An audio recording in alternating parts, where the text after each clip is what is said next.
राधे राधे। जय श्री कृष्ण। अधिक मास पोथी की तीसरी अध्याय आरंभ। व्यास जी कहते हैं अपने श्रोतागणों से, सूत जी कहते हैं शौनकादि ऋषियों से, भगवान नारायण कहते हैं नारद जी से एवं भगवान कृष्ण कहते हैं युधिष्ठिर से कि हे धर्मराज, भगवान पुरुषोत्तम के आग्रह से भगवान विष्णु पास ही सिंहासन पर विराजमान होते हैं। उनके पीछे अत्यंत दयनीय अवस्था में नेत्रों में आंसू भरे हुए हाथ जोड़कर अधिक मास खड़ा था। उसकी ऐसी अवस्था को देखकर परम दयालु भगवान पुरुषोत्तम विष्णु जी से पूछते हैं, हे विष्णु, आप यह किसको लेकर आए हैं? इसका नाम क्या है? इसके नेत्रों में आंसू क्यों हैं? मेरे गोलोक में किसी प्रकार का दुख नहीं है, यहाँ हमेशा परमानंद व्याप्त रहता है, फिर मैं इसको इतना दुखी क्यों देख रहा हूँ? इसका शरीर भी भय से थरथर काँप रहा है।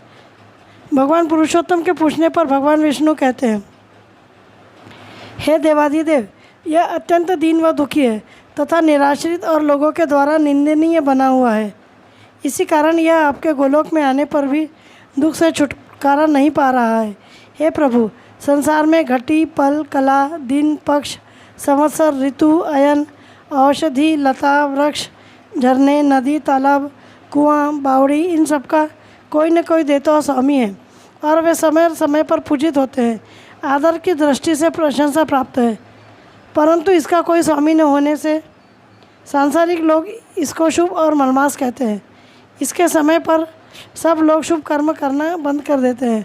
इसमें सूर्य की संक्रांति न होने से यह अत्यंत अशुभ माना जाता है।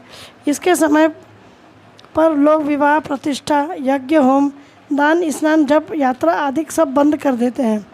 हे महाप्रभु, इसकी अवस्था विधवा नारी के समान है। इसी दुख से यह अत्यंत दुखित होकर मेरे वैकुंठ लोक में आकर इसने शरण की याचना की। इसके दुख को सुनकर मैंने विचार किया कि आपके सिवा इसका दुख दूर होना असंभव है, इसलिए मैं आपकी शरण में लेकर आया हूँ। हे प्रभु, हम ब्रह्मा, विष्णु और महेश आदि समस्त देवगण आपकी कृपा से तेजस्वी, प्रभावशाली, पराक्रमी हैं। दैत्य और दुष्टों पर विजय प्राप्त करके अपने भक्तों की और संसार की रक्षा करते हैं और संसार में जो भी भक्तगण, ऋषि, मुनि, योगी, सन्यासी और गृहस्थ पुरुष आपकी उपासना करते हैं, हे दीन दयालु, आप बहुत ही शीघ्र उस पर प्रसन्न होकर संसार में सर्वश्रेष्ठ अत्यंत कठिन तपस्या से प्राप्त होने वाला 84 लाख योनि के आवागमन से मुक्त होने करने वाला ऐसा सर्वोत्तम मोक्ष पद अपने भक्तों को देते हैं। हम देवतागण इस फल को देने में असमर्थ हैं। आप सर्वशक्तिमान हैं, आप अपनी इच्छा से जो चाहे कर सकते हैं। इसलिए हे महाप्रभु, मैं इस अधिक मास को आपकी शरण में लाया हूँ। आप इसको अपनी शरण में लेकर इसका उद्धार कीजिए।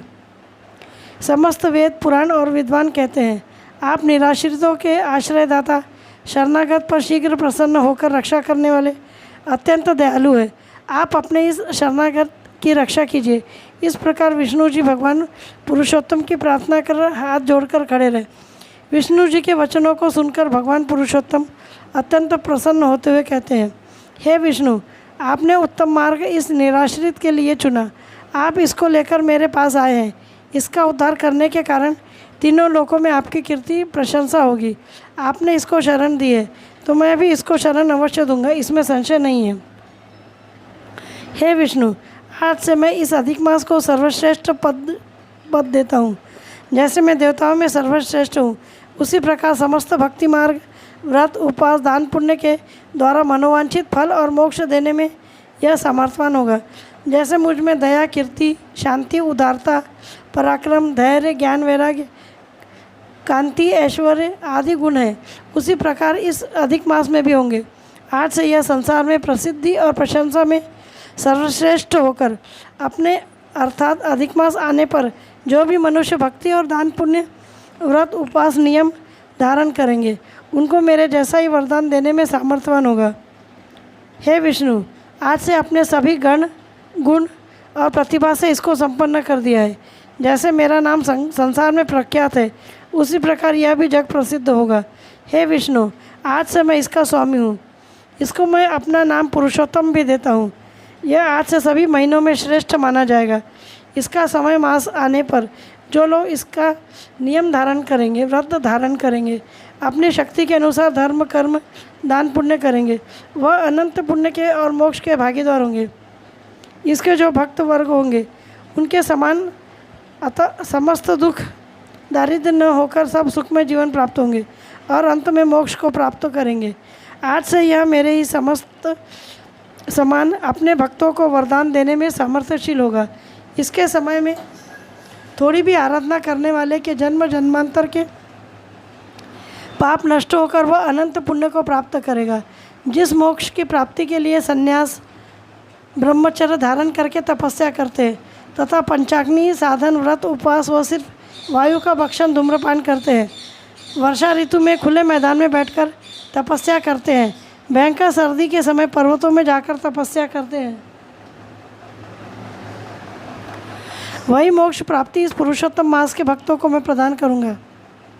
जैसे पृथ्वी में अनाज का एक कण बोने से हजारों कण अनाज उत्पन्न होता है, उसी प्रकार इसके मास में किया हुआ पुण्य कर्म कई गुना अधिक होकर इसके भक्तों को प्राप्त होगा। चतुर्मास यज्ञ दान और देवताओं की आराधना करने वाले को वैकुंठ आदि लोकों की प्राप्ति होगी। अपने कर्म और पुण्य की सीमा के अनुसार वैकुंठ का सुख भोग कर फिर जन्म लेना पड़ता है, परंतु इसके भक्तों को अनंत पुण्य के प्रभाव से मोक्ष की प्राप्ति होगी। हे विष्णु, आज के बाद जो लोग इसकी निंदा अवहेलना करेंगे, इसे मलमास कहेंगे, उन्हें उनके समय समस्त पुण्य नष्ट होकर दुख दारिद्र्य भोगना पड़ेगा तथा वे नरकगामी होंगे। हे विष्णु, मैं कदाचित अपने भक्तों की इच्छा पूर्ण करने में विलंब कर सकता हूँ, परंतु इस पुरुषोत्तम मास के भक्तों की इच्छाएं शीघ्र पूर्ण करूँगा। इस मास के आने पर जो सांसारिक मनुष्य व्रत नियम धारण करेंगे तथा अपनी शक्ति के अनुसार दान पुण्य भजन कीर्तन यज्ञ हवन आदि पूजा कर्म करेंगे, ऐसे मनुष्यों को संसार में कीर्ति यश सौभाग्य संतति धन ऐश्वर्य की संपन्नता सुखमय जीवन प्राप्त होकर अंत में मोक्ष की प्राप्ति होगी। तथा जो मनुष्य इसका मास आने पर संपूर्ण मास ऐसे ही व्यतीत करेंगे, ऐसे लोगों दुर्भाग्यशाली और अनंत पुण्य से वंचित रहकर सांसारिक दुख में विलिप्त हो रहेंगे। आज से यह मेरा परम भक्त है, मैं इसका स्वामी हूँ। हे विष्णु, अब आप निश्चिंत हो जाए, अपने वैकुंठ लोक में जाकर इसको उचित और उत्तम स्थान दे। भगवान पुरुषोत्तम की आज्ञा प्राप्त कर श्री हरि विष्णु अधिक मास को अपने साथ गरुड़ पर बैठाकर वैकुंठ में लोक में लाए तथा वहाँ अपने मंदिर के पास ही सुंदर मंदिर में पुरुषोत्तम मास को स्थान दिया। तब से यह पुरुषोत्तम मास वैकुंठ धाम में सर्वोच्च कीर्ति प्राप्त कर रहने लगा। भगवान कृष्ण युधिष्ठिर से कहते हैं, हे धर्मराज, उसी समय से संसार में अधिक मास की ख्याति पुरुषोत्तम मास के नाम से प्रसिद्ध हुई। तीनों लोक में भगवान की कृपा से यह अत्यंत सामर्थ्यवान परम श्रेष्ठ और सभी भक्ति मार्ग में प्रधानता प्राप्ति की ओर जो लोग इसके आने पर थोड़ा सा भी पुण्य कर्म करते हैं, उनके समस्त पाप क्षीण होकर सुख समृद्धि प्राप्त होती है। हे युधिष्ठिर, तुम पांडवों पर भी एक के बाद एक अनेक आपत्तियां आ रही है। तुमको वनवास की अवस्था में अनेक दुख भोगने पड़ रहे हैं। 2-3 बार पुरुषोत्तम मास आकर व्यतीत हो गया, परंतु तुमको इसकी जानकारी न होने पर कुछ भी नहीं कर सके। परंतु अब जो पुरुषोत्तम मास आएगा उसमें तुम लोग अवश्य व्रत उपवास नियम धारण करना। इस कर्म के द्वारा अपने समस्त पाप क्षय होकर अनंत पुण्य के द्वारा तुम कौरवों पर विजय प्राप्त करके अपना साम्राज्य प्राप्त करोगे और संसार में धन यश कीर्ति और सौभाग्य भी प्राप्त होगा। अधिक मास की कथा तृतीय अध्याय समाप्त।